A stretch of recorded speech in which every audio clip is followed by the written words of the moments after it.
Ouais, monde entier. Ça, c'est le roi du phénomène qui subit. Vous savez, la biso trop. Ça, là, on a le tu n'as pas de vidéo anniversaire. On va subir. La scène est venue le Kumoko. So, vous savez, en gros, vous avez plaisir. Biso, tous s'abonner. Bakinois Balobi TV. Bakinois Balobi TV. So, vous savez, en gros, vous s'abonner. Biso tout. Bakinois Balobi TV. Les gens voient le Pessinga, ils ont mon ascendé bino. Au moins, ça peut vous faire un gars dans le Pessac. Merci.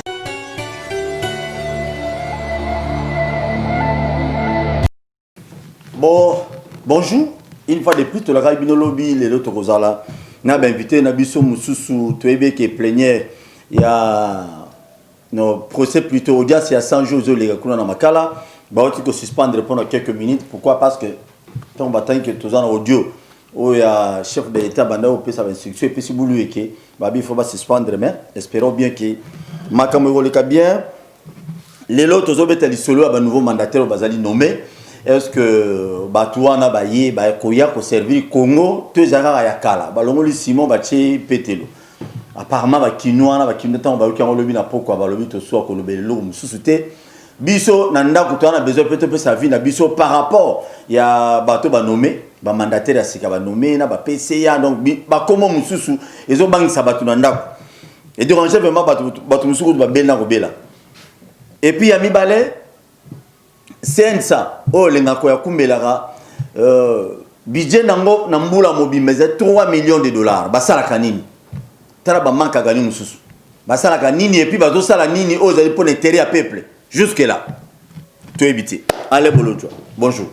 Bonjour Ndeko Langai, qui mes alliés Pembote na collaborateur, Nzamba d'ailleurs kosunga, mais moi ba pasika pour payer les tambo na ndenge ya buluyeki. Ndenge ya buluyeki.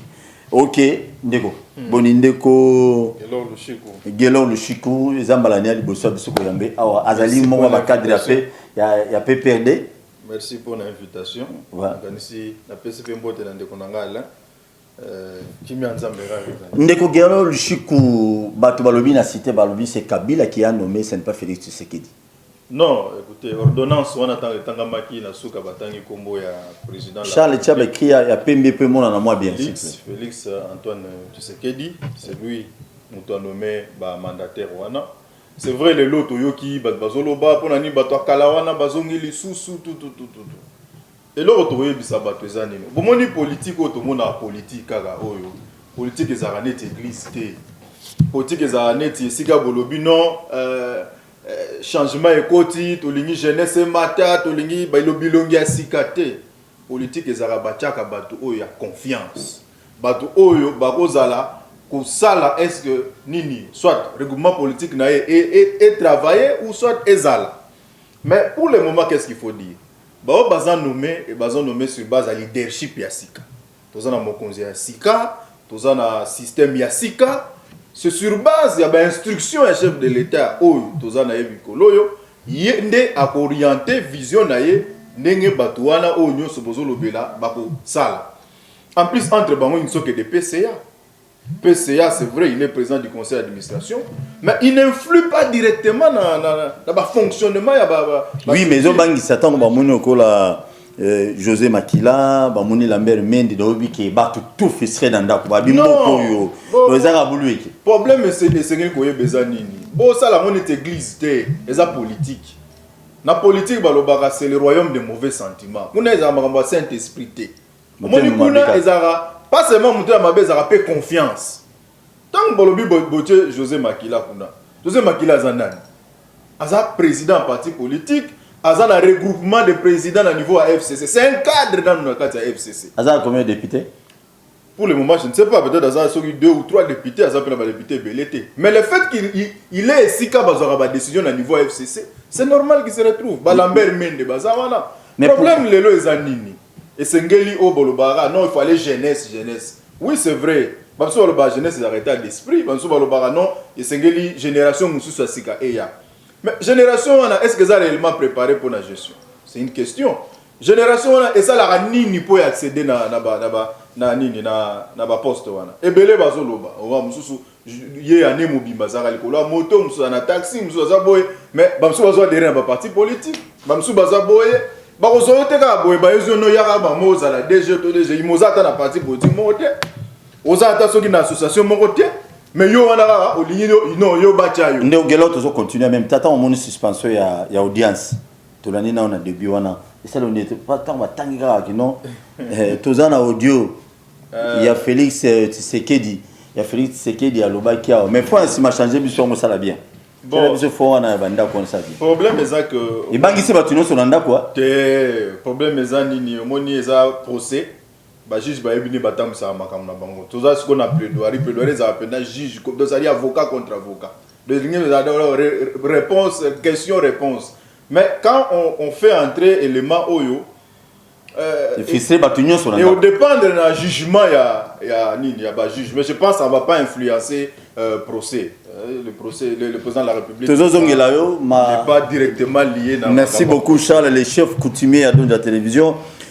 ndeko Alain tout le monde a procès pour toi quand on a sujet na biso pende à jour à l'élo il y a ba nomination ba mandataire pour ça les tieni au moins déjà parce que depuis ba audience est bandi à 100 jours non ba kati boité ndeko na ngai esalinga mwa pasi ntango naza kolanda ndeko nakoya wana to bana par rapport ya procès ndenge lobi tinga na lobaka wa que M. Félix Tshisekedi devait être arrêté bato bazwango lokola mwa lisani et puis titan na lobaka que le premier responsable voilà na makambo etali programme prophétique il y a 100 jours ezali M. Félix Tshisekedi bato bazwango lokola blague et donc à liboso na lingana rappeler na bato nini que M. Félix Tshisekedi, dans l'année 2019, tout le monde a battu les parlementaires debout dans les émissions, émission partout.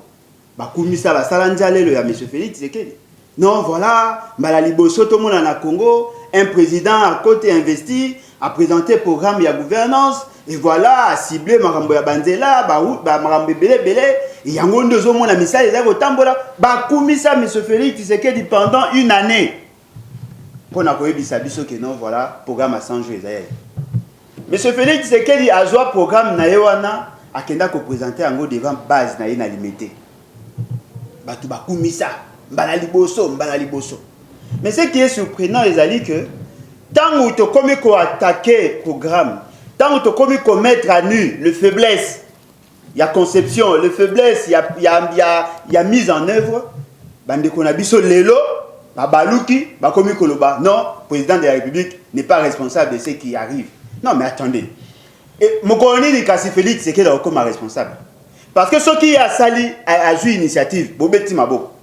Ce qui initiative, on est réussi, bien que nous avons sali le mot réussi, Bobeti Mabo. Mais ce qui a sali le mot échoué, Bakomi Koloke la biso, Batumoussous. Nous avons chaque fois que M. Kamere n'est pas innocent. M. Kamere, sa place est en prison. Pourquoi? Parce qu'il a exécuté un ordre manifestement illégal. Au regard de l'article 28, et Bunga qui est pas Kangama. Toute cette association, comité à supervision, coordination, comité technique, na la quasi-majorité intervenants ou participants qui n'a escroquerie au programme à 100 jours, il devait être arrêté. Mais la première personne que l'on devait poursuivre, c'est qui M. Félix Tshisekedi. Mais Batou Baboyi, Baboy ko poursuivre M. Félix Tshisekedi pour plusieurs raisons. Yango moni yango nde likambango yana. Tango ba betika maramba vidéo wana au senti que babi audio bon soit au senti que mutu nyonso a commis agité. Le ndako batonga na kan ezaki na programme ya 100 jours té. M. Félix Tshisekedi a improvisé. Et puis M. Kamere a démontré, même Mokondi, Bato, Bayaki Wana, comme témoin, témoigner que effectivement, le programme Ezaki n'a venu à 100 jours, quand Ezaki n'a 100 jours, il a délocalisé un projet et de manière unilatérale. Ce qui est tangi audio, mais quand on a juge, na partie civile, va éviter que M. Félix Tshisekedi est co-responsable ou sinon le responsable principal. Ceci n'a biso ezali boy, ceci n'a biso ya biso ba nationaliste. Ndekolanga yo pour défendre bien. O défendre peuple. C'est bon tout. Ozala na kana biso, ozala na kana bato ya nyamu wana te. Tango bango basali makamna bango na loyenge, monsieur Félix Tshisekedi akoki kobima innocent oui mais c'est non monsieur Félix Tshisekedi akoki innocent ndenge nini ozwi 488 millions de dollars ya république opesi na ba mise et connaissance bango bazwi ba détourner mbongo et puis ozali biso koza innocent et comme lokola yo ozali DG awa na Donja ils ont un directeur financier mbongo ekoti na entreprise yo lobi non lokola za na confiance ya directeur financier te ozwi mbongo ya république OK kopesa OK kobomba ngo na ndako pesi mwasi na yo c'est bon abomba mwasi na ayebi so que no tala bana bayibi okangisi mwasi na yo oyekoyebisa biso non voilà mbala liboso mona un directeur général akangisa mwasi na ye na makambo ya mbongo non il faut me poser une question que vient faire la femme na gestion de l'entreprise. Le directeur de cabinet n'est pas gestionnaire. Merci. Comment M. Félix Tshisekedi mi biso na baboulou yeke ya marque na bo ba biso kala innocent. Ba juge bo constater que M. Félix Tshisekedi est co-responsable. To senga na cour constitutionnelle qui est son juge naturel. Bo sambi c'est la biso M. Félix Tshisekedi. Ça c'est l'état de. Oui, ndeko kelo. Le problème est le gestion d'entreprise privée et ça na ndenge en fonctionnement institution politique. Mon président soit des années institutions. C'est-à-dire le président de la République, c'est le juge suprême, c'est le commandant suprême. Il donne l'ordre. Imaginez le logo, Banda Kouana, Izalaki, Tongamaki, Banzele, Tongamaki, Magamba, École, Tongamaki, tout ça. On est réunis à la Yawat. Les bénéficiaires des peuples congolais, Yemoko, président de la République, en tant que concepteur numéro 1, il n'y a pas de bénéfice. Mais il constate que sur base de l'instruction, il y a un Pesaki. Et on a battu, détourné, ainsi de suite. Pour c'est la ni procès qui est dans souka poto y réellement dingue détournement ou salemi. Mais en tant que président de la République, c'est ainsi qu'il a confié ces dossiers à niveau de juge, qui est aussi une institution pour les tribunaux, pour gérer le dossier wana. OK. Faut pas les loba côté samakambo non, moi si nayo ayibimbongo non non non. Allez Bolodjoa, ba mandataire baye, kombo ya Makila, kombo ya Lambert Mende. Et puis c'est pas te bilé kanana banda ko babi est-ce qu'il y a pas d'autres personnes aucune de kogelo a utiko loba wala bino au goza en expérience te ba rocha yote Mende na ba Makila na ba Laurent ba tout monde na ba zamo ebele bazongi zongi wana isala ondini. Ndeko ngai ngana mi préparer déjà dans un système immunitaire contre antivaleur nyonso FCC cash et ya ko présenter biso. Omoni ndeko ngai muto o asi abela malaria a supportaka malaria asika po asi abela. Bato bazana ba anticorps solidité, bato na ba bela mauvaise gouvernance ya marque ya boyete bien que ya mbalo eza pire. Bangonde ba ko. Donc ya Kabila l'équipe bien. Non, ya Kabila les équipes bien. M. Kabila a des faiblesses, mais faiblesses sont ya Botaou, ya M. Félix Tshisekedi. Et ko benza bato ba AVC. Et je crois que sur votre kepe na ba hôpital ko mona bato ba kufi mingi na AVC. Depuis ba nomaki bato lobi. Depuis ba koma mokoni. Azali muto asa ka ba scandale. Ngai na yebi, soit peut-être ceux qui n'a pas aussi l'erreur, bato ba l'équipe sur na maele bazali kolanda. Ngai na yebi que ba entreprise publique ezali butin de guerre. Ngana yebi ke na kati entreprise publique parce que l'entreprise publique souci na ye ou la raison na ye salama ezali pour na ko permettre que l'état a ba moyen ya ba politique na ye. Elles doivent mobiliser le moyen pour que l'état aille ba ko fonctionner normalement. Na kati ya ba entreprise, il y a des agents de carrière. Bato yo bazali ko gérer carrière na bango ti ba koma ba DG, ba koma ba ADG, ba koma ba PCA par rapport il y a prestation na bango tout au long de la vie. Ce qui veut dire que les entreprises publiques, elles allaient par entité politique. Les entreprises publiques, elles allaient pour créer des richesses. Monsieur Félix Tshisekedi, oyoki comme on a ezongi lisusu, po ya kotanga marati, mukola ko décider soit que démissionner, soit il sera poursuivi. Monsieur Félix Tshisekedi, a ici na ba peuple o ya ye, ba parlementaire debout. Non, voilà, ngai na même changement. Je ne voudrais pas que va politiser l'entreprise. Dans la posa ya bateau, dans la technicité, on doit choisir le fils maison. Dans la EBC Bango, Boti Kakondima, M. Félix Tshisekedi n'a pas le pouvoir de décider en dernier ressort. Oh, yo linga kaete, oza ene, balobi o maro koloba. Le lobo remarqué, la quasi-majorité à bateau va la nommer, ce sont des politiciens. Alors, moi je me pose la question. Comment Moutou a requis la capacité, il y a quoi assumer toutes les fonctions du pays?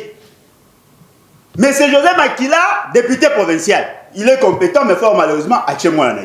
Monsieur José Makila, il est compétent, député national, à Tchémois Sinaï. Monsieur José Makila, sénateur, à Tchéchokinan. Le lot, Azaki Soki, candidat gouverneur, Tam Soupe, Naïbi, Tessor, avec candidat gouverneur, le lot va nommer le corps mandataire. Ce qui veut dire que dans le Congo, il peut assumer 10 fonctions, quelles que soient les structures, quelles que soient les tendances, il sera toujours compétent. Donc, il y a ceux qui ont dans la société X, société en Israël. Mais tout le monde a l'histoire. Ils ont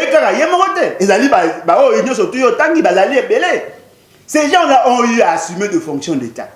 Maintenant, vous avez une évaluation et une gestion de été. Mais vous avez compris que c'est un butin de guerre. Ce qui veut dire que dans l'esprit à M. Félix, c'est qu'il dit on doit politiser les entreprises. Les fils maison, les techniciens, ils ont un plan de relance, il y a des entreprises. Mais la mère député national, non? Député national, il n'est pas le seul à être capable de faire quelque chose pour le pays. Et si il y a des député, député, mandataire public. Et puis, il y a voilà, pour leurs intérêts.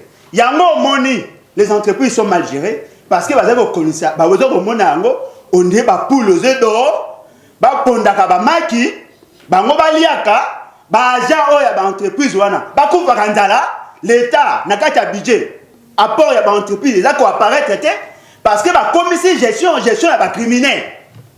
Comment vous zamboka o le quoi ya bino, tous allez belé. Près de 89 millions d'habitants. Mais on les a pas on a vraiment la coalition. La coalition, bango, la coalition la bango FCC, bah j'ai mieux, bah pesa Makila, bah pesa Mende, bah pesa, bah pesa. Tout ça la part des choses. Oui. Ce qui M. Félix c'est qu'il a nommé. Ce qui M. Félix c'est qu'il a nommé, bah incompétent n'a nommé qui na gouvernement. Est-ce que bah reprocher qui? Mais dans le cas de l'entreprise, bah tu as maillé les basali. Le directeur a plus de 20 ans, Bazali. Ils ont un quota politique. Ils ont un quota politique. Les entreprises publiques, elles ont putain de guerre. On doit prendre les techniciens. Et puis, il y a un Barcelone, pour Monsieur Kabila a commis la même erreur. Monsieur Félix a fustigé la gestion à Kabila pendant 17 ans. Il a sali semblant de quoi changer. Nous avons remarqué que c'est Kabila qui décide. Félix Tshisekedi n'a fait que signer une ordonnance préparée dans la coulisse par M. Kabila. Après 6 mois, quelques postes, M. Félix Tshisekedi s'est contenté. Donc, il y a une régie des eaux. La régie des eaux gérée par le PPRD. M. Wana, PPRD na IDPS, parce que la vie mouton à côté de l'IDPS, ce qui est Clément et Moubiaï, à Zalimam, IDPS. 5 mois. Un paiement dans la régie des eaux. 5 mois un paiement. Bon, il y a un budget national. Bon, tout na bango. Régie des eaux participera à combien en tant que société commerciale? Les agents, la première société, ne sont pas payés. L'État congolais, qui est le propriétaire et l'entreprise, ne bénéficie pas. Mais quand on a après c'est une partie. Même chose, na SCPT. Kuna lisusu PPRD. Parti qui umbawana. Bazui bazali na pétition contre par les syndicats. Bazako lingaba traduire la justice. Basenga audit. PPRD à protéger. Ok na OGFM, même chose. PPRD. Bazako ça magamunyoso pour les intérêts. Quand il y a les intérêts à ma partie, on oublie les intérêts à la nation. C'est quoi criminel et aboué. Beaucoup benga bango ba nationaliste ndengeni. Parce que la manière bazali ko gérer, ils tuent des entreprises. Ba benga ngo ba canard boiteux. Ils ont fait des réformes fantaisistes. Aujourd'hui, on se rend compte que Kabila est associé à bénéficier à Nyonso. Merci. La population a bénéficié à rien. Les lots, la régie des eaux a commis qu'on soit ici. Na wenze ya bayaka. Ndeko na ngozo ko imaginer gestion ya PPRD. Bala ko somba kisi ya traitement ya mai na wenze ya bayaka. Mayo to mela kana c'est ça. Ndeko na ngai kene na syndicat azan ya wenze ya bayaka. Tout na bango ba koyebisa yo ba piquer pe komi ko ya ko somba ba kisi. Merci. To na zo silo maloba. Réaction na rapidement. Au fait, problème est anini. Mais ko défendre indéfendable était. Oui, nayoki. Problème est anini. Total intérêt peuple. Total leadership asika. Il y a Sikawa Kabila président. Il y a Kabila fonctionnement il y a entreprise publique mikolo. tant que ndeko lobby que ça likambo ba intérêt non je pas dit likambo ba intérêt vous savez pour au kota ka na entreprise publique wana déjà système politique na biso et si déjà était ba mécanisme oui ça veut dire qu'il faut un parti politique au côté d'un regroupement politique ça dit il faut à la wana parce que ba technicien depuis le début on le sait ndeko lobby makam non PPRD mais ça m'a quand même il faut pas nous avoir technicien parce que auparavant parce que politicien il y avait une réforme mandataire avant à côté place wana et c'est là ça la test naie oh ya zu au-delà 60% y on a ba côté place bo ainsi de suite na quand c'est un ministre de la fonction publique a soit ka décision pour na nommer ba secrétaire généraux et outaka na présidence ba lobby sur soir ngona nous parce que il fallait battre ça la test pour yo zu battre mais appel à battre muso ba ça la test kala entre autres secrétaire général et petite et moyenne entreprise à Zouate ma côté mais et puis c'est ça le problème ça veut dire que les lois et sengeli ba réforme ya malamu et salema alors même quand moi je des zones PPRD non qui ne sait pas que 5 mois avant de lobby à 5 mois avant que mai to sali 3 mois to fouti ni na fouti facture à SNEL il y a régie des eaux to ya SNEL je vous dis l'état ti lelo a fouti na no est-ce que régie des eaux dans la réserve mon côté il faut soit Monica urgence baisse côté na réserve on a vu à épouser on les organisations internes à régie des eaux mais je vous dis là le fait que to sali 3 mois to fouti ba entreprise wana te et kotina faillite ya kosaranate et aujourd'hui lettre zali ba sengi na gouvernement ameka ko futa bango to incriminer ma benyo soka PPRD te na na ebili solo ya STPT et c'est aujourd'hui que ba réclamation est bandi depuis Mbabikai ba nini tozu professeur ya iniki na zayi kuna ba fundiye ba lobino ayibi 20 millions akena jugement ba pas de preuves ainsi de suite ye wana lelo azotambola ça dit on sait déjà comment ça se passe ba syndicaliste ne ba organiser makambo ainsi de suite ba syndicaliste ba comment ba militant ba parti politique to yebi makamnyo sona au syndicaliste yo to ba syndicaliste ya boya société boy ba membre à parti politique so gitel a se retrouver à influencer tel boy. On sait tout ça, mais le problème qui est là, c'est quoi? Le nouveau leadership, ils ont incarné par le président de la République, et c'est influencer le fonctionnement de l'entreprise publique. Il ne faudrait pas que tous les mais qu'est-ce qu'on propose? Économiste de formation. Qu'est-ce qu'il propose pour la STP? Qu'est-ce qu'il propose pour la Régie des eaux? Qu'est-ce qu'il propose pour la RVA, la SNEL, ainsi de suite? Tous les gens critiquent, oui, ils ont critiqué, mais proposons quand même. Les réformes sont faites, sont là. Qu'est-ce que tu proposes? Tu as critiqué au lobby, le président de la République a démissionné. Guélor a lobby bien. Tu proposer. Parce que quand on a un makila, proposer. Et puis sur Kanda, Nekonangai, tous à monter ma pio. Boson abiso bateau baebi fonctionnement à l'État. Bino Bolini n'a proposé nini alors que M. Félix Tshisekedi a outil aux ordonnances moko sociéticide. Azali ko ma société, azali ko ma pays. Pour la ligne maman rolo ba mabe bo maman ko. Nekonangai na nini? Mabe ya nini? Tango ya dans le bi. Tango ya zui ba décision. Muto ya outil ko na makambo ya gestion ya bago pass. Il a été reconduit. N'est-ce pas qu'il a été reconduit? Alors que biso tout vu que les choses aillent mabe. Soko zui muto ba tcheli kolona e na RVA. C'est un bon gestionnaire. Ok, il a bateau surtout yaché. Est-ce que bateau ba on a souci à conserver ba entreprise? Bogu boy bisanga na RVA muto amae la zarate ka ba politicien. Bogu boy bisanga iso ok na ba OVD na ba partout et tout, ba tamae le bazate ka ba politicien. Ba politicien ngo baza ba polyvalent, ba yebi tout. Soki ba longoli be se makila pasi bache ata na société nationale ya capé. Akozaka bon gestionnaire. Soki ba longoli bache na hôpital, akozaka bon gestionnaire. Ce qui veut dire que c'est pas épée nazando comme administrateur. Akozaka bon gestionnaire pour na kati na bango ne bazali na ba vertu nyonso ya gestion, ils sont le super manager. Mais pour bisabiso qu'est-ce qu'ils ont déjà fait? Pour la carte à régie des eaux, la carte à Basnel, la carte à l'entreprise, il y a des gens qui détiennent le plan de relance à l'entreprise. Bateau, vous allez capable de redynamiser. Vous allez économiste, vous allez spécialiste en tout. Vous avez un domaine, vous avez en matière de développement rural, je me retrouve. Vous avez un domaine agriculture, il y a pêche et élevage, je me retrouve. Mais vous avez un militaire pour un économiste. Non!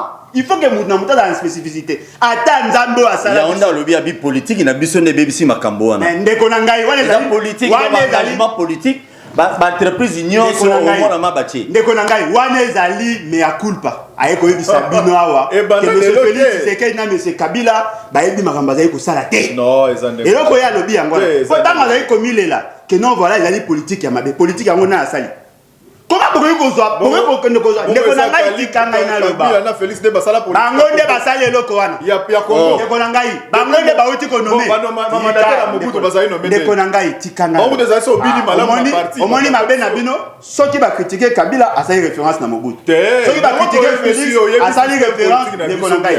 Non mais attendez, vous avez combattu, nous avons tous combattu Mobutu pour te dire na poste à changement. Bon comme ça ba entreprise butin de guerre té. Je doute fort que Mouto Bato Bino Boche bazali plus technicien que les directeurs qui ont eu à faire à prester pendant 30 ans. Pour le Bato Bayebi ba entreprise parce que ceci n'a chose à dire. Ceux qui ba entreprise on a union c'est là pour travailler normalement. Ba agent ba travailler kuna ba remona amélioration ba conditions de vie. Et puis parce que Bato baza impayé lelo c'est justement parce qu'il y avait une mauvaise gestion. Tant on a kolobake basali 3 mois ba futa raté. Attendez, attention. Babandaki bazaki déjà na arriéré 3 mois avant. Non. Et ndeko na ngai. Bazaki na 3 mois. Régis des autres apesi bango. Oh ba suba kisi na bayaka. Bapesi bango nga ko sakate. Te formation. Nga na ko sakate. Bon ba ya kango ba produit. Nga na ko sakate. Baton na kisi ba tchala. Nga na ko sakate. Faut pas que nous tiens on a ndeko na problème date.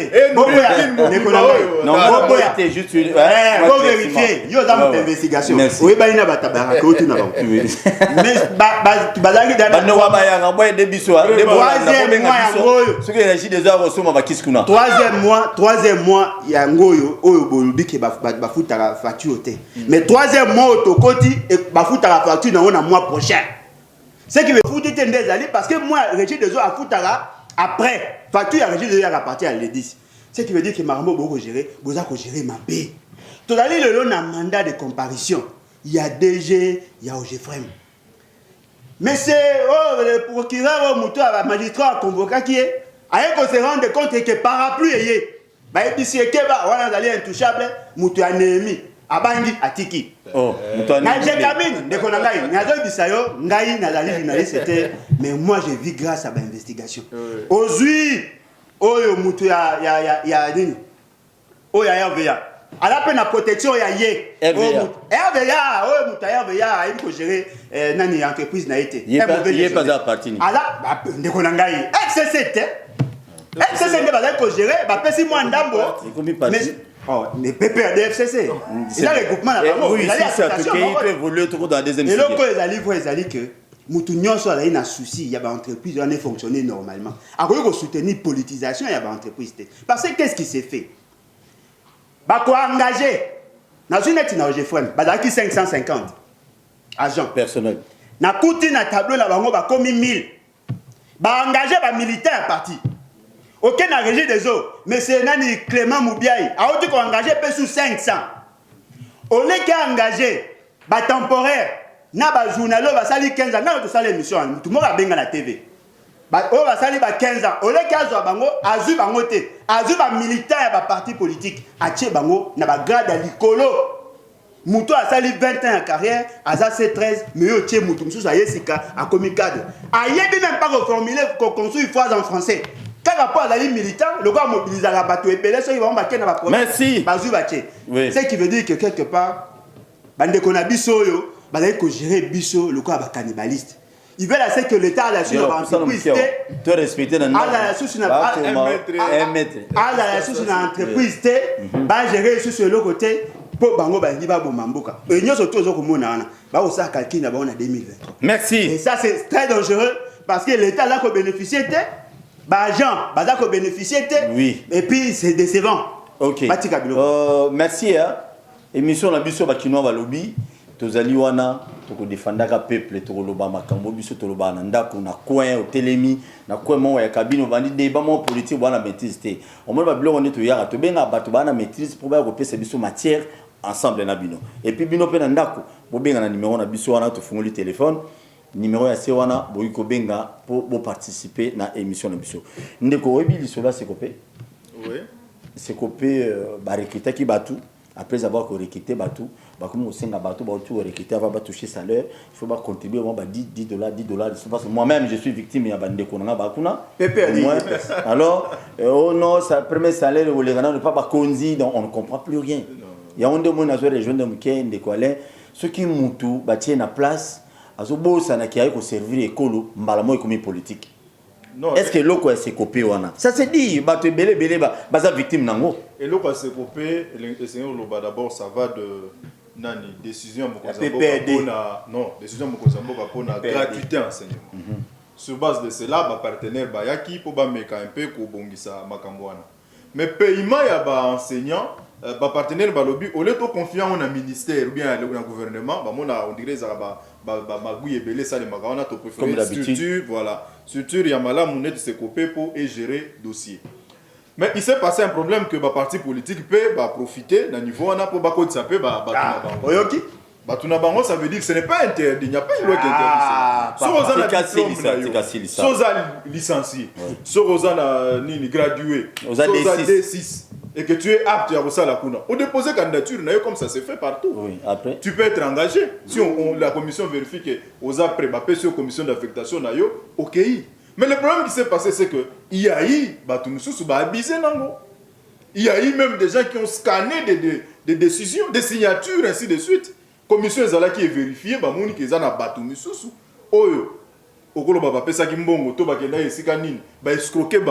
Il y a une commission qui a vérifié. On a retenu un nombre.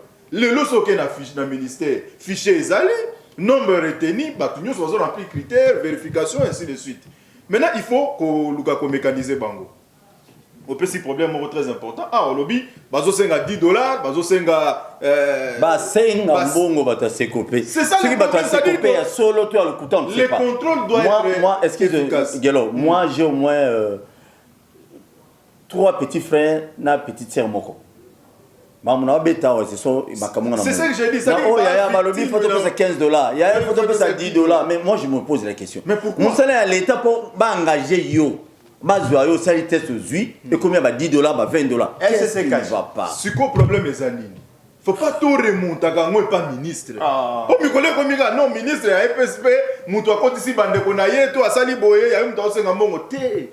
C'est entre nous Congolais comportement na biso. Et pendant les lotés, moi je suis chef de dans un salon à Congo, il faut corrompre. Pas de matricule. Mais ça c'est ce qui se passe. Mais c'est anormal. Il y a un lobby structure va créer un changement de mentalité, va pasteur banin. C'est ça leur travail. Il faut pas travailler sur mentalité ya Congolais. Congolais à Lingiba, Kopa Lingi, Boye. Moi je suis chef de travaux dans l'université. Les lopos à la mécaniser dans la fonction publique. Il faut les gars, pas boyer au salaire, boyer au salaire. Donc ça veut dire que c'est ça les systèmes, on est déjà habitué. Et si c'est vraiment changé, t'es bien que Fatia. Non, le comportement des Congolais c'est celui-là. Attends, ce qu'il faut cacher. Au moins, le directeur, moi, ceux qui sont sous division quelque part, à Sali Makamuna, Nengenaye, à escroquer Batou, Nengenaye. Et quand on va voir, non, c'est le ministre. Il y a le banon FCC cash. Mais c'est un papa qui a fait plus de 20 ans là-bas. C'est un jeune qui a fait plus de 15 ans là-bas. Merci beaucoup. Il maîtrise les rouages. Il y a un Lukanenga qui a escroqué, il scanné, il signature à Osalabou. Tant que il y a un lobby ministre, c'est une commission d'enquête, il y a ma casse. $10 pour mécaniser, $10, mais c'est incroyable ça. C'est incroyable.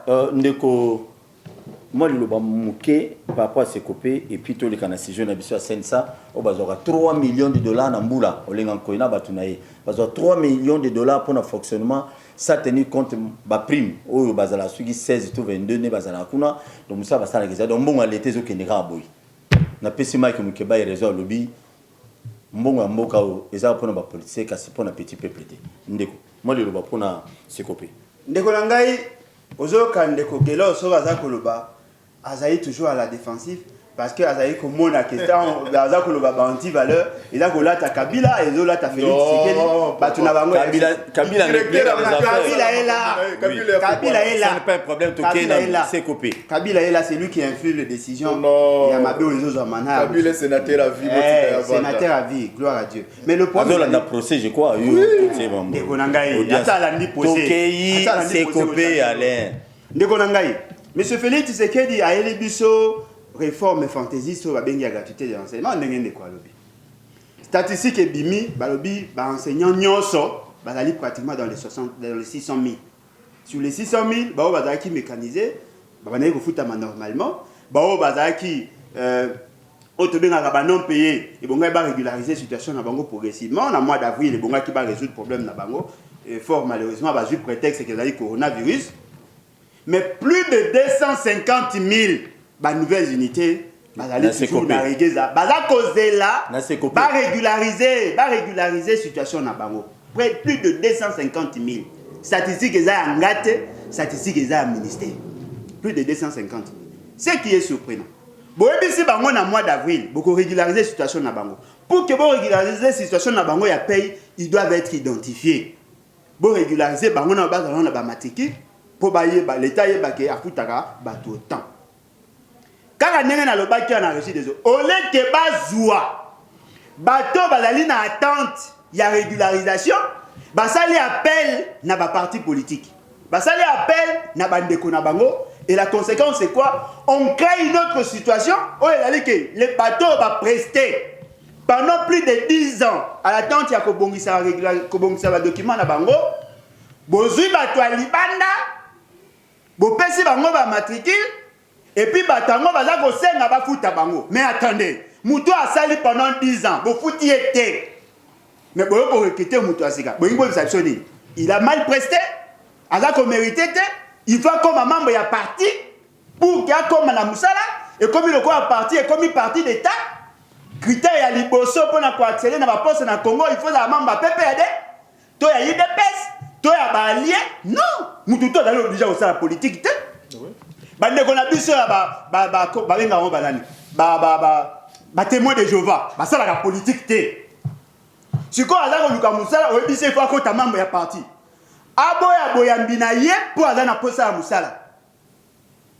Muto azali compétent, azali capable de ça musala, il faut ko ta parti. Ceux qui parti le moins na musala et le moins na pouvoir, il faut changer parti pour que nous actions musala. Merci. Ce qui veut dire que nenge tozali awa tous allés gérés par bateau ba na souci ya kotambwisa mboka te ba membre na bino ya parti soki ba yiba za misala ba kende ko compétir ba ça la test soki akozwa azwa na azwa te pour la militaire parti. Merci beaucoup Alain lokola bokomisi ba parti na mino ka ba onem oh mututu azali chômeur aye ko adhérer azuka ta parti akomi ko exiger yango moni même na ba nomination na bango ba nommer ba militant et non des techniciens. Merci beaucoup. Et to vérifier ba diplôme na bango to yeba. Merci Alain, merci. Merci Alain, merci beaucoup. Tokoti na deuxième sujet. Ce bogolo ngola biso cache à sujet liboso et kozala bien makasi. Sujet ami balé pour tout sa émission ezali sensa. Et c'est les maki tant mapona mezalaki mais mapona mango c'est la raté déjà ici là mais akaka ils ont consommé il y a au moins 3 millions de dollars par an. On dit batumso babi fait kufa. Ndeo gelo. 3 millions de dollars par an na mbula moko pour na sensa. Omoni il y a intérêt à peuple, tout intérêt à individu politique. 500 ans salemaka politiquement parlant, ils ont une institution d'appui à la démocratie. Ngai nazo spécialisé plus na baïti d'invention d'appui à la démocratie. On a comment ouvrir ces institutions d'appui à la démocratie. De l'on a tout comme mémoire nanga ya DEA sur les institutions d'appui à la démocratie. Dengue sengele fonctionner. Pour les angam tu n'as proposé que le président de l'institution d'appui à la démocratie a la voter na niveau ba député. Mais à l'époque, nani honorable Bocha va répondre à l'oba mbongo ezate pour la campagne na bango ainsi de suite. Ba vous allez voter dans le bureau. Or que ça a proposé une position à ma belle loyo et sengeli ba président de l'institution ba voya simane tu vas remplacer Corneille Nanga et sengeli a voté pas ba député. Ça veut dire ba yena programme ayena programme wala obimanga mona bino. Non, c'est le gamba yanga mbuté. 3 personnes va se présenter ba yena programme parce que ça a technique. Et ça a politique, ça a technique. On a les bolondia ou les laïcs. Net bilo machine à voter. Ceux qui déjà ba député ba yeba kango. Population ba ngo bien avant. Mais le ba débat nous singé à la tête. Mais papa ba résultat mo ibima. Lo wono lobby wono ba résultat o ibima eza yango te mutu mutana PV na été. Po eza na ba tebele bana ba PV o bazo ba voix ebele mais o ibima na seneza mususu. Il fallait y en a preuve. Jugement ça. Quand la to kenito bon pour na sensa. Bino mo to FCC bolela. Eza institution d'appui à la démocratie. Eza créé pour un objectif bien déterminé. Ça veut dire et permettre une organisation d'élection dialogue, ainsi de suite, voilà. Mais, tu constates que l'élection est salémie. Il y a eu des libérations de quelques prisonniers. Situation politique, l'élo est changé. Je pense, politiquement parlant, Sensa, ils ont comme devient une institution budgétivore. Nous avons contre un décollé en coïté, mais il doit comprendre. C'est vrai, ils ont vendu non, biso tolobaki élection, tina élection provinciale, locale, ainsi de suite. Kota la situation actuellement. Et ça pas sitôt que nous tina élection wana. Mbongo ça tête, ça makamba corona. Donc d'après eux, c'est fait pour le moment. J'encourage le député qui a fait une loi, proposition de loi pour la dissolution à Sensa. C'est une institution budgétivore de trop pour rien. Ce qu'on a dit rapport au DEP, 17 millions. Mais va consommer ce qui 4 millions, ce qui combien. Ça veut dire qu'il y a trop d'argent qui part comme ça. Et Moussa là, ça les a été. Peut-être c'est pour acheter les habits pour que tu as nani ne moins dans 5 000. Barenyo basa la katoye bakate. Donc, c'est-à-dire qu'on ne comprend pas le vrai rôle du Sensa. Nous, les spécialistes du Sensa, tu peux ça en matière. Les policiers, je lui ai dit ce que le Sensa devait faire pour le moment. Mais il a été sorti les lois, ça, il a. Ça veut dire les lois, ils ont à la contre. Mais sincèrement, le peuple soutient cette initiative. Sensa. La dissolution en gros. Il s'engage à la dissoudre. Et ça a été créé autour d'un dialogue. Il y a 4, mais le dialogue n'est pas millions au-dessus de la constitution, s'il vous plaît. Le contexte politique a déjà changé. Et c'est le loyo, nani, décollé n'encoye, à ça le rapport n'a déposé dans le Parlement et qu'on décide, à la dissous parce que jusque-là, il n'a même pas encore déposé un rapport. Moussa Nini Bassali. Depuis Babandagi. Il est le côté. Je ne sais pas s'il va mettre des visites nocturnes, des appels, des téléphones, je ne sais pas, carburant, ainsi de suite. Beaucoup les arrêts des personnes, à part rapporter ce problème des allées ici. Et bon, bah, combien ensemble? Je pense 17, quelque chose comme ça. D'ailleurs, vice-président, a démissionné, maintenant, le professeur Louman a démissionné depuis à comment député, sénateur, ainsi de suite. Mais, comment on peut laisser une structure officielle, une institution d'appui à la démocratie, jouissant d'une personnalité juridique, fonctionner là, comme ça, les gens se réveillent un bon matin, ils vont au bureau, on ne sait pas allô, bonjour. Allô, bonjour. Ça va, tous allés en direct? Oui. Tu vas démissionner déjà, donc budget bimanango. Mais bon, chaque fin du mois, on fait. Oui, bonsoir, bon. Ah, bon, l'État, les sensors comme un politicien de quoi 3 millions de dollars, Namboula Moko, pour le fonctionnement de Sensa. Manque à gagner, ils ont perte, ils ont l'intérêt à l'individu comme d'habitude dans l'Obara. Et puis pas de peuple les awapi. C'est là on doit insister, il y a moyen de insister. Oui. Ok, que vous mettez l'issolo à 3 millions, au Sensa Zouaka, Namboula Mobimba pour le fonctionnement, mais l'élection ici là. Réaction de vos années. Ok, nous avons Sensa. C'est mandakala Sensa. Ba Congolais va bénéficier pour la Sensa. Quel est mal le peuple congolais parce que la Sensa yango et basani na kata mboka Congo. Sensa yango, Sensa. Et là on est sur la mboka au Congo. Solution de ce ça. Mon a millions wana Sensa qui na makambo na seni. Mon a fait baza 30 personnes ba kufa Sensa ko yisa biso. Ba Congo ne zawa ba bomisha ba pour la nini. Nani ba bomisha ba tukuna. Sensa c'est quoi na mboka Congo. Pas distraction. Quel est mal le peuple dans ce Seigneur Ali à Malam ou à la Malam. C'est ça, peuple congolais, c'est la sécurité dans Mbokadaï. Merci beaucoup, Ndeko. Ok.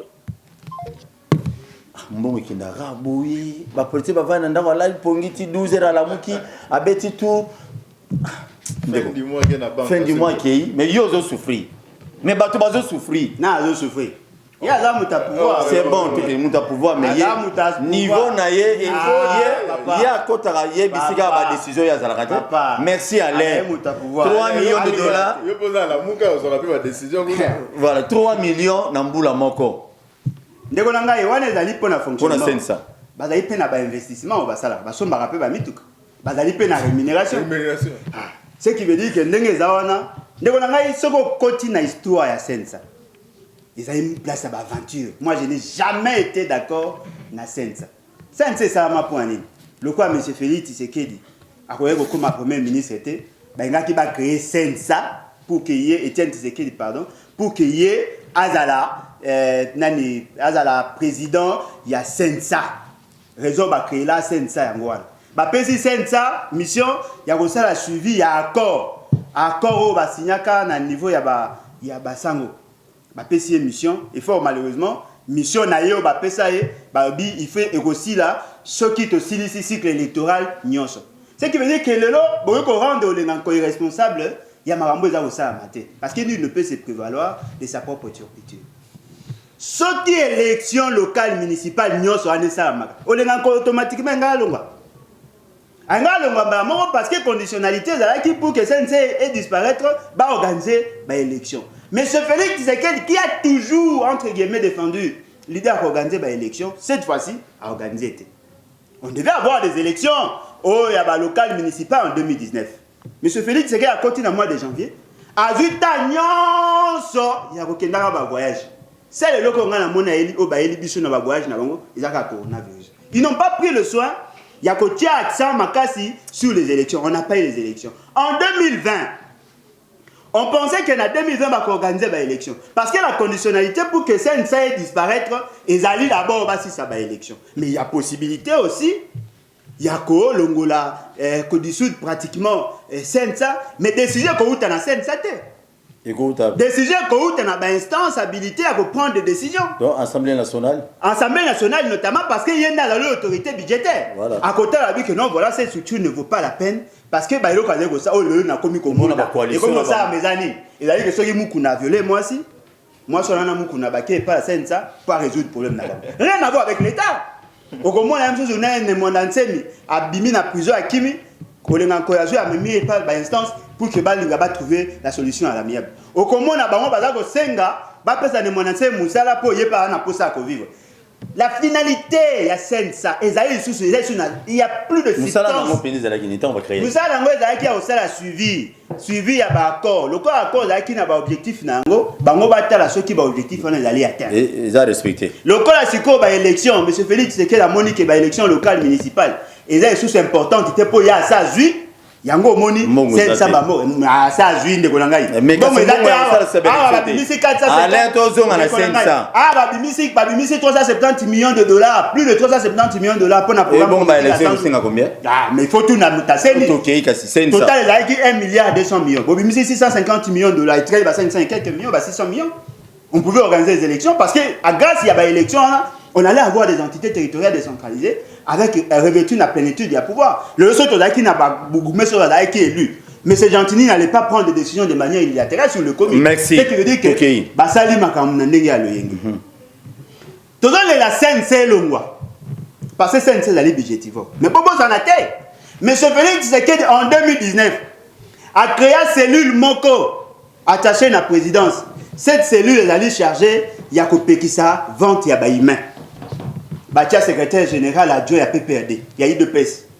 Comme le coordonnateur ou le coordonnateur adjoint, il y a structure.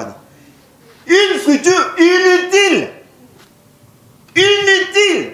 Parce que le ministère intérieur est allé.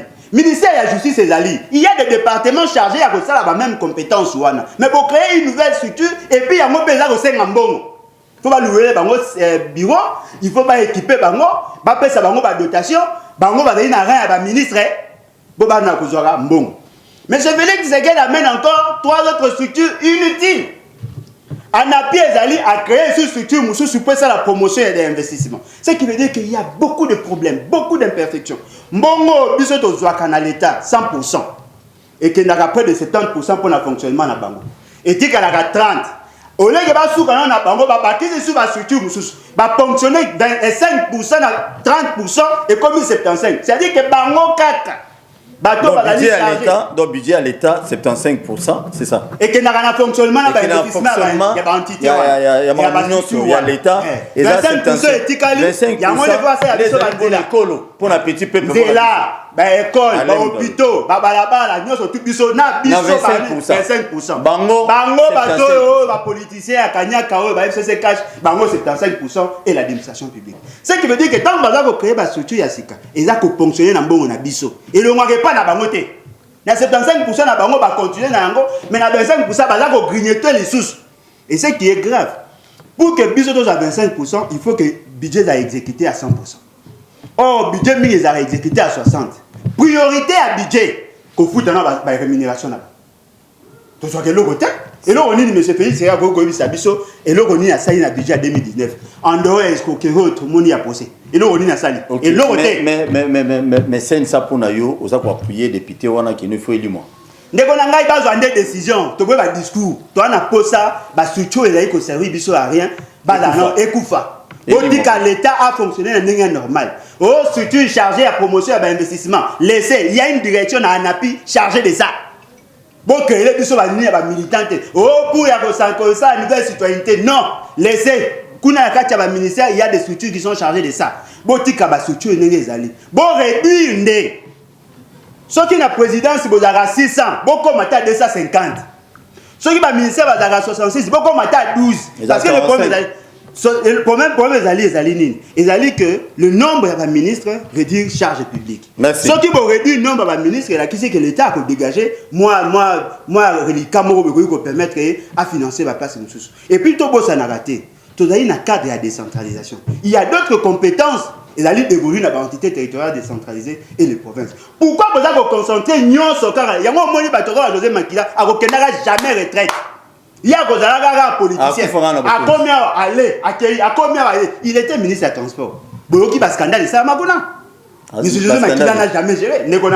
Quel est l'aéroport? Dans l'aéroport, il y a la province, il y a 8 mois de paiement. Bambongo va foutre la vieux qui la province, monsieur, va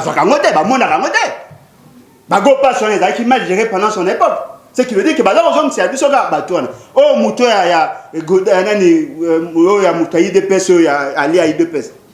Ba nommé. Le cas où meli mingi na chômage. Espérons qu'il ça quelque chose mais je doute fort. Ce qui veut dire que bo tia abisso ga bateau bazar ko ya ko lia kambongo, bazali le quoi bateau, bo pesi bango batete nguba. Bango mo ba linga. Boko zwa na bino le côté. Il faut qu'on félicite rapidement par rapport au lobby de Souka. Bon, proposition de ça la nuance sur le lobby. Autobana il y a la nomination de mandataire public et il y a mis balé il y a des solos on a besoin de 3 millions de dollars dans boula mobile scène ça au basara de l'autre côté au intérêt peuple les ala côté l'obani nous on a résumé. Non, pour la mandataire, ici, tout l'année sur les réseaux sociaux, on va réclamer, ainsi de suite, jeunesse, vous avez raison. Mais le vrai problème qui est là, c'est que Essengeli, soutenir le leadership il y a président de la République, c'est lui qui va orienter nouvelle façon à gérer l'entreprise. Il ne faudrait pas les lotos à l'arabe négativistes, tout le baïgosim, battre au salaboïde. Non, non, non. C'est vrai, ce sont les hommes qui animent les institutions, mais ces hommes ont une vision, la seule personne qui peut s'avenir à Mokozamboka. Ça veut dire que c'est que les tous à l'arabe, on a tout observé. Les lots déjà, Bozo, peut ça déjà point de vue négatif.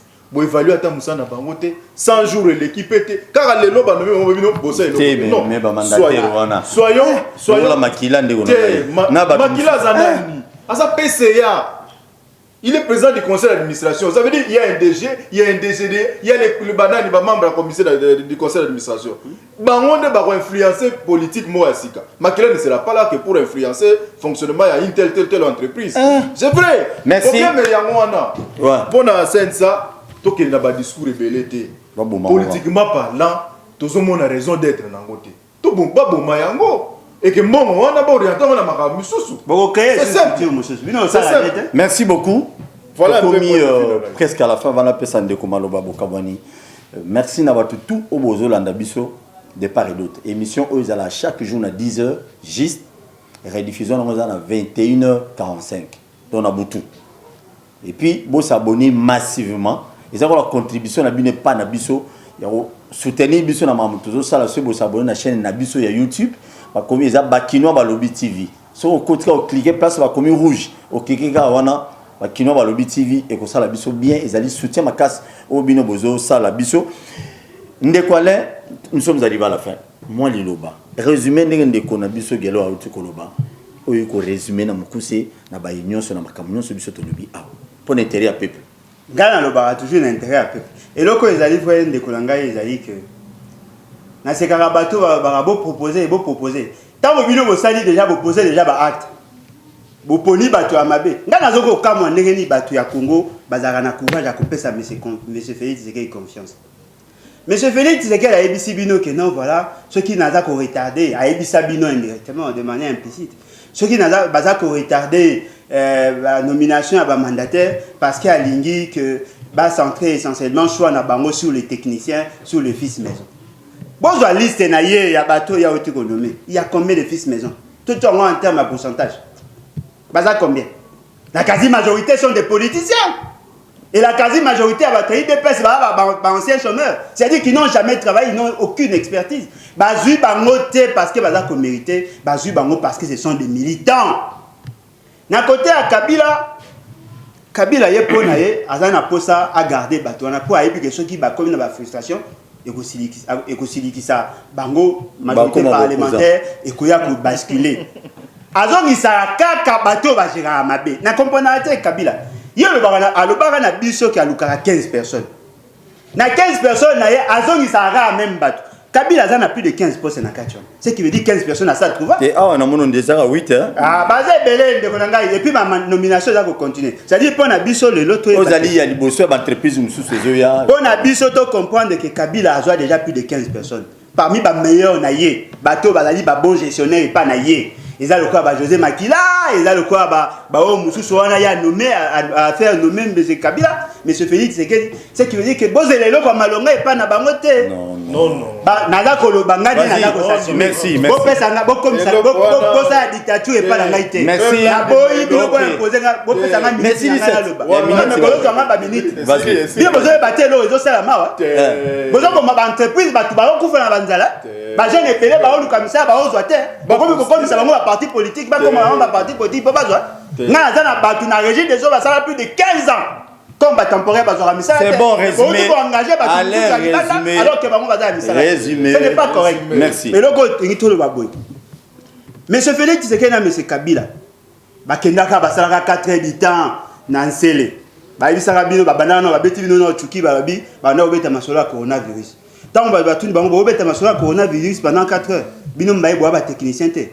Non, to beta bino na solo ya ba entreprise publique. Ba ibisa bino na ndenge ya lokuta que non voilà tokotia toboyi totia ba politicien tokotia ba technicien. Mais bota analyse na bango la quasi majorité ba bato ba lega na ba TV. La quasi-majorité n'a pas de politique ou bien tout boyebi. Il n'y a pas assez de techniciens. Merci. Dans ces entreprises-là, il y a des techniciens. Souci n'anga les ali boye. Totika politique n'a pas institution ou les ali à poste élective. Na gouvernement. Tous les restes, botika ba technicien. Ngai na yebi masolo à régime de l'autre na kosenga musala kuna te. Botika mutuna domaine na ye. Bo comme ça pays et comme un pays à parti politique T. Merci. Parce que na kacha MP, na kacha il y a IDPS, na kacha PM, il y a ceux qui FCC. Bon et puis ça dit sauter que technicien nyon sur le domaine nyon sur Zakuna. José Makila sera se spécialisé en matière de transport, à ce qu'on transport. Sera du poste à transporter à fin du chômage. Et ça raté que va travailler partout. Tu me reçois pour comment? Bon, si je peux mettre à ça l'opération, passer à la FCC, à la vie polyvalent. Merci beaucoup. Merci. Merci beaucoup Ndéogelo. Merci. Pour répondre à l'invitation à Bakinois. Merci beaucoup Ndeko Alain. Nous répondre à l'invitation à Bisso. Nabandi Tokomi Nasuka, le pays nous appartient tous. Les politiciens Bobanza été Bozo Salaka pour na part na bino. Bonginda Bobonga. Oui, c'est bien bon. Mobutu Nkindaka mingi na mboko. Il est parti. Il faut préparer l'obi na bino. Tout le monde a papa Kengo Adondo. Azo forcer Nzoto. Nzoto déjà kei azo forcer ka président Sénat. Yé wana lelo avant ndako. Parce que bino ba politicien congolais souci na bino mutu ezaka. Il faut boza na ngwende abokonzi internellement. Nzoka ande le rôle yé azana PPRD. Azana fonctionner nguna. Azana musala ni PPRD pesai. Non, sont sérieux. Il est temps bakonzi baleki bana obino boko saka biso na moment ba élection na ba polo na ba chapeau o bo voter na osala boy bo pesa ba on peut misala et puis bo pesa bato baza compétent s'il vous plaît l'histoire tout le monde bato bati na OVD na office de route na wa est-ce que baza ba technicien est-ce que bateau bino botina ba entreprise nyonso ndamba ba entreprise oh eza voilà bon meki peuple oui bon meki c'est bien mais bateau botindi wana bateau bango ba kuta kuna ba kozela nini ya malamu détournement ko engager ba militaire parti ba ko mala ba sebele lisusu parce que wana data ba politique congolais te faisant ba politique musu ba ninga ba métier ba sa pembe ba sa toyebi bango donc na tango zo linga bongo dans buluiki. Merci na bana masina nyonso bolandi to soa Paul. Lisolo enzela matanku mwana gouverneur la ville de Kinshasa, il faut faire les biso musana biso. Po bolaka biso. To moni to komi na juin. Nzela matanku to na besoin tout monde appelle makadam. Ils ont fait valer. Ba députés provinciaux bosa musana bino. Ba députés nationaux bo kinola na rapongite. Qui sont pour botomo le bo, qui sont comme non. Bozo a toujours ba instruction mot d'ordre té dans l'Assemblée nationale. Bota la intérêt peuple. Mot d'ordre oui, est-ce que ça intérêt peuple? Merci et félicitations à bienvenue Lyotan Joli. Wazali nommé PC na RVA. Merci na batu tout bon nommé o ba nommé to boyi binoté nzama zana bino longo mais boki nous servir ndé ekolo. Boki nous servir mabunga binoté. Et surtout comme Lyotan Joli bienvenue c'est un homme comme ça, il y a les ngabulu équité, to kutani lobby na 10h na ba invité monsieur comme d'habitude. Plein succès na bino nyonso. Tout le monde se dit à sa caméra, tout le monde est dans le lobby. Merci.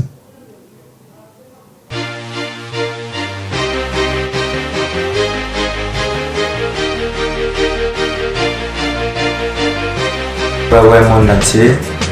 Ça, c'est le roi du phénomène qui subit. Vous savez, il y a trop. Ça, là, on a tu n'as pas de vidéo anniversaire. On a le subit. La scène est venue le Kumoko. So, vous savez, en gros, c'est un plaisir. Biso nyonso tous s'abonner na Bakinois Balobi TV. Bakinois Balobi TV. So bo sali yango bo s'abonner biso tout na Bakinois Balobi TV. Eza lokwa bo pesinga ilo mona sengi bino. O nyonso pe bo senga na opesa bino. Merci.